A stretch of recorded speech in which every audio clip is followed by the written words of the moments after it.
शब बारात में इबादत की फजीलत पर एक भी सही हदीस नहीं है, जितनी भी हदीसें ज़ईफ़ हैं, लेकिन चूंकि कसरत से हैं। अब कसरत को देखा जाए तो जब ज़ईफ़ रिवायतें कसरत से होती हैं तो आम उसूल यही है कि वो दर्जा हसन तक पहुंच जाती हैं।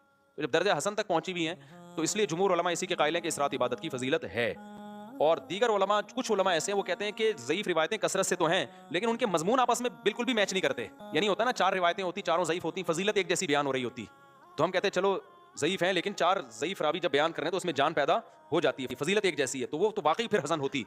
लेकिन फजीलतों में भी बहुत फ़र्क है।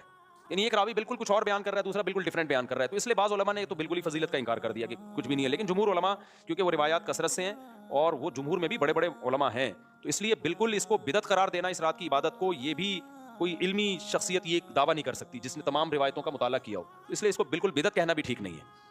तो अगर कोई इबादत करना चाहे तो उम्मीद है अल्लाह की रहमत से उसको इस रात सवाब दूसरी रातों से ज़्यादा मिलेगा।